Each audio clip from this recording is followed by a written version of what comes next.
जय माता दी, राधे राधे। आज इस वीडियो में जानेंगे 2021 में जो शारदीय नवरात्रि आ रही है, ज्योतिष के अनुसार माता रानी किस पर सवार होके आ रही हैं, इसका क्या अर्थ है, किन बातों का आपको विशेष रूप से ध्यान रखना चाहिए। जैसे कि पितृपक्ष 6 अक्टूबर से समाप्त हो रहे हैं और 7 अक्टूबर से शारदीय नवरात्रि की शुरुआत हो रही है।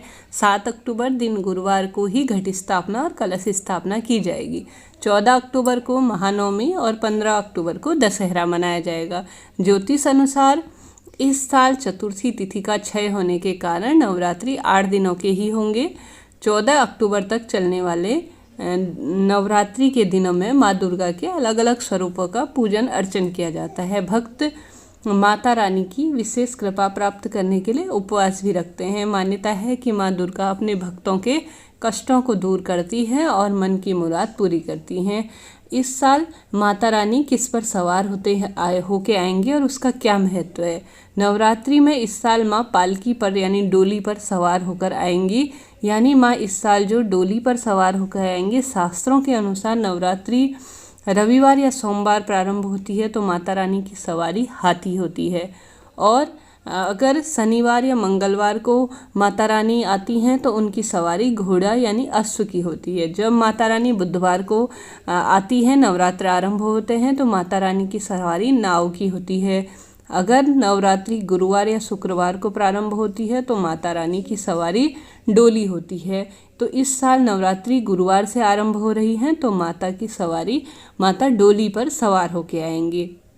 सवारी का क्या महत्व है, शास्त्रों में वर्णित है कि जब माँ दुर्गा पालकी या डोली पर सवार होकर आती हैं तो राजनीतिक उथल पुथल इत्यादि होती है। जैसे कि ज्योतिष में पहले ही कई चीज़ों का आकलन किया जाता है। बहुत पुराना इतिहास रहा है ज्योतिष का।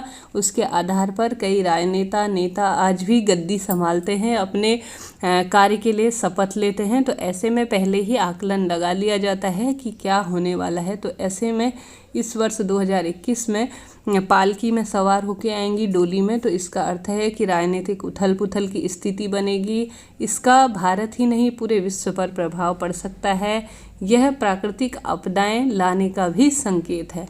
तो ऐसे में आप सबको थोड़ा सा जो पहाड़ी एरिया है या अन्य जगहों पर भी ध्यान रखने योग्य जो जानकारी है, आप सबको अपने जो ये प्राकृतिक आपदाएं हैं उनसे कहीं ना कहीं अपने को सजग रहने की ज़रूरत है। ज्योतिष के अनुसार माता की डोली पर सवार होने का अर्थ बहुत ज़्यादा शुभ नहीं माना जाता। यह शुभ संकेत की श्रेणी में नहीं आते।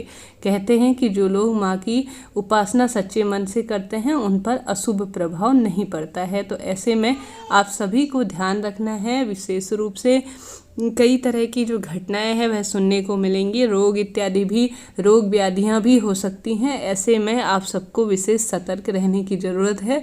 जो योग बन रहे हैं और जिस तरह से माता रानी प्रकट हो रही हैं, तो आप इस बात का ध्यान रखिए। पूर्ण रूप से पूजा अर्चन इत्यादि माता के नाम का अवश्य करिए, जिससे कि कई कष्टों का निवारण हो सके। नवरात्रि के पहले दिन जो घट स्थापना का विशेष महत्व होता है, 7 अक्टूबर को घट स्थापना का शुभ समय 6:17 से 7:07 तक रहेगा। ऐसा मैंने पहले भी आप सबको बताया है। अभिजीत मुहूर्त या अन्य चीज़ें मैंने इससे पहले आप सबको एक वीडियो है उसमें देख सकते हैं। वीडियो आपको यूजफुल रहा हो तो चैनल को लाइक शेयर और सब्सक्राइब जरूर करें। जय माता दी।